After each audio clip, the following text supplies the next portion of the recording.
It's actually Deangate Ridge. Ah.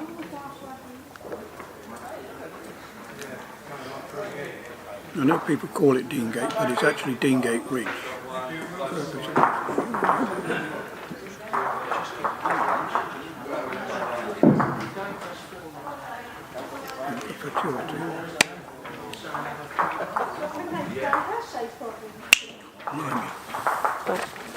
Legalese jargon in it.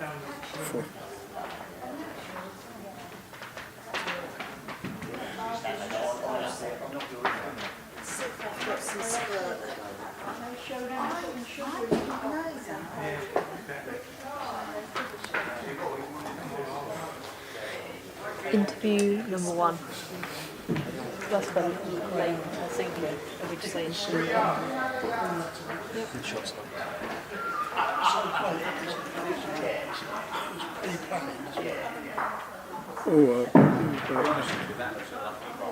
What on earth have you got that last paragraph in there for?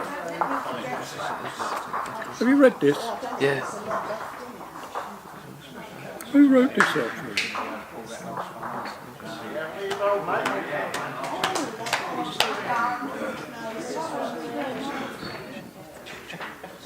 My teacher did direct me in this way to word it.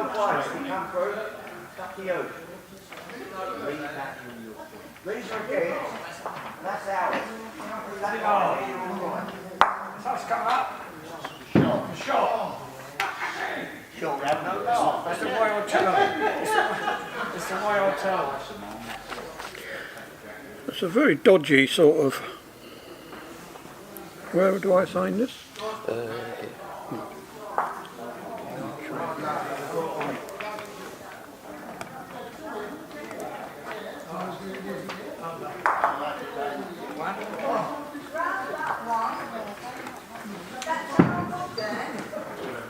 Date today?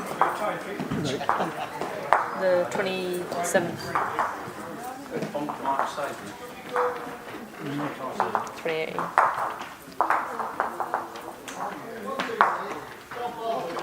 I haven't got my diary on me, so I can't tell. 27th? No. Phone number is optional. This don't need. You don't need to get hold of me, do you? There you go then, yes. Under 18.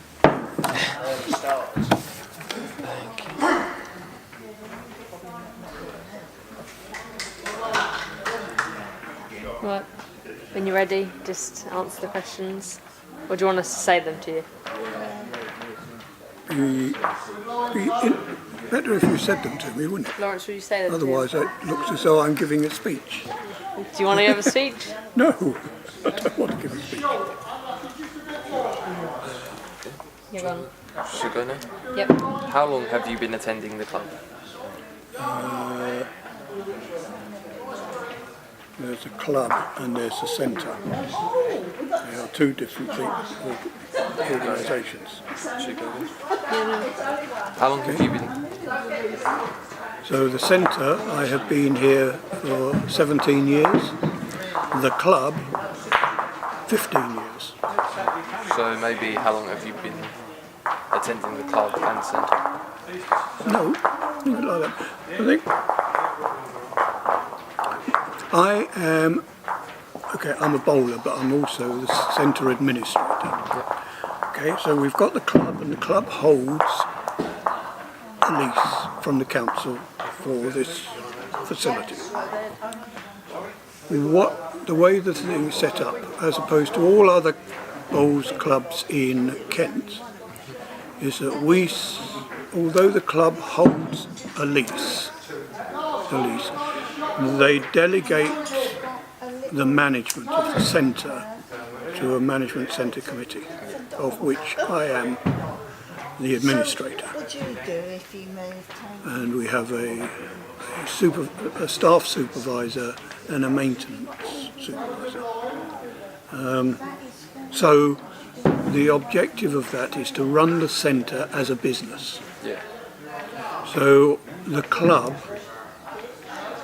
holds the lease, the centre management committee is invested in managing the day-to-day running of the centre as a business, separate from the club. Ah, I see. Okay, the club the centre reports into the club, so it reports finances and bookings and things like that, health and safety. But they also have the right to dictate long-term policy. Okay? The day-to-day policy is vested in the club.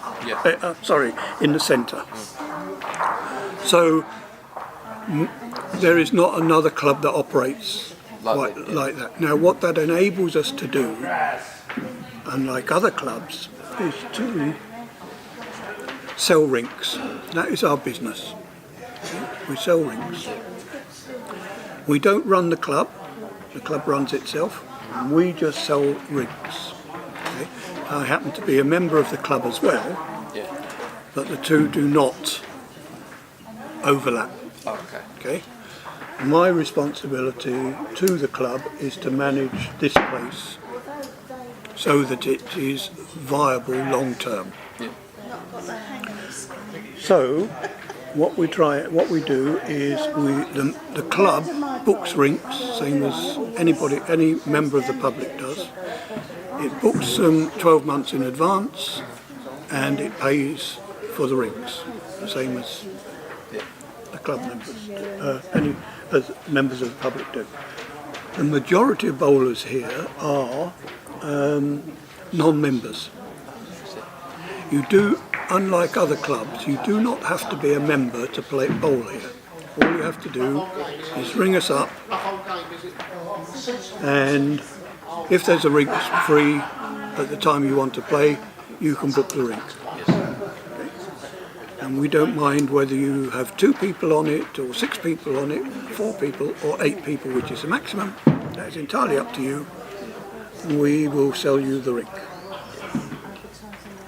So, the answer to your question is how long have I attended the club? Is the club 15 years? The centre obviously 17, ever since we've held the leases. So what has kept me coming back is that I'm here anyway. So unlike other bowls, but it's a friendly place. Gets you out of the house.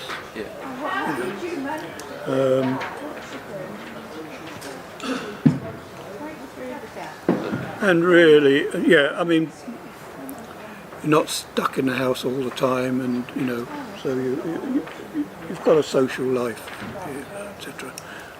Especially if you play it fairly often, which I tend to do.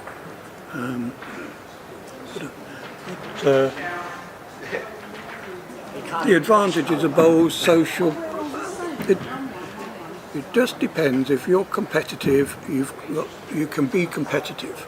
So there's an option there for joining the club, playing matches for the club, playing county and national competitions, which you have to belong to a club to play for anyway, to play in those.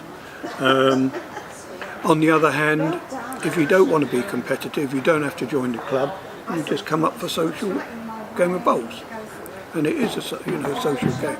2.5 hours, relatively inexpensive for 2.5 hours, because although the rinks,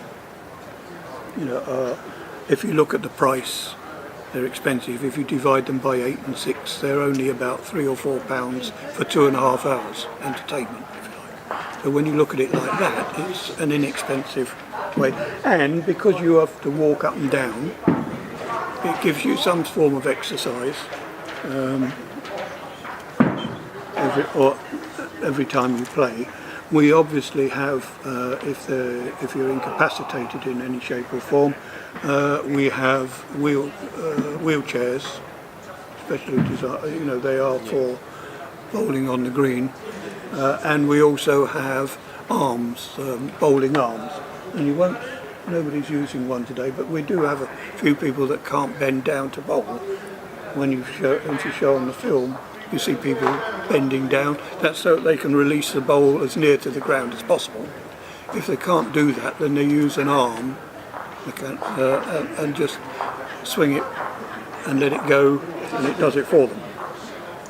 Number 4.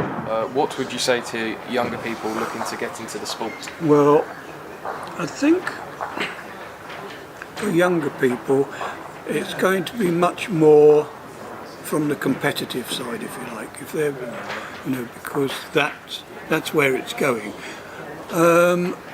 Although some of them come up with their grandparents. The grandparents bring them. I don't know whether yeah. So they bring them up, and if they're competitive, then they move on to, the club and play in matches and things like that. And you can, you meet different people in there when you're playing. It is a social game, even though it can be highly competitive. So, Number 5. What's the main reason you first got into bowls? well, basically because I was up here, and although I swore I would not get into bowls because I have been in that sort of position before where I've been working with something and then joined, and I swore I wouldn't do that, but I did because, just because I was up here most of the time anyway. So, Have you got any good anecdotes about things that have happened while bowling? I'm not sure that you would call them good. No, I'm not that. I can never remember anecdotes and things like that. I don't. There was, and this is anecdotal, but there was a game up here a long time ago, and somebody passed away on the rink,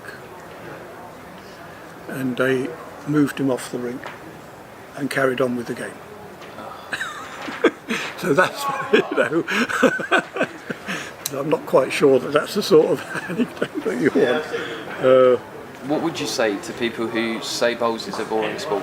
I don't know what people mean by when they say it's a boring sport, because if you participate, then it's not a boring sport.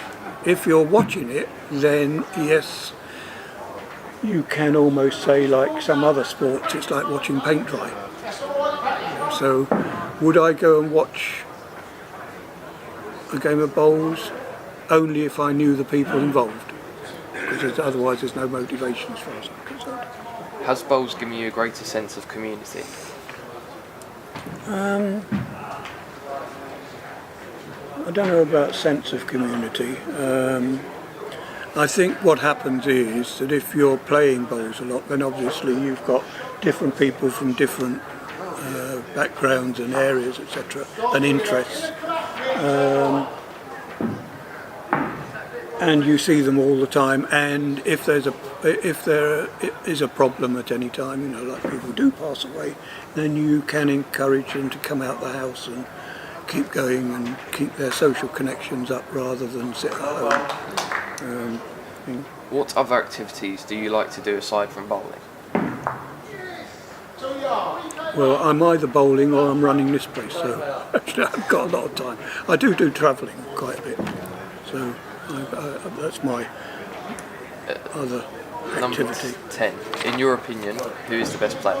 Oh, no, I could not possibly comment on that. When you say who's the best player, do you mean locally here or Locally. in England or? Locally. I wouldn't comment on that, because if I said a name, and they saw this, they say what? Or somebody else would say, why did you choose me? No, I wouldn't comment on that. And lastly, what do you like about this place and how could it be improved?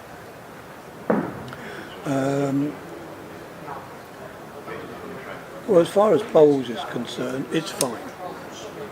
As far as running the place is concerned, what we could do with an extension out the back there. We could do with what is called a catchment area, because we do not have a catchment area. We are blocked because we've got the main road passing across there that nobody can really come from the estate except by car. But if they put a catchment area that side, then they would be able to come here because there'd be no main roads.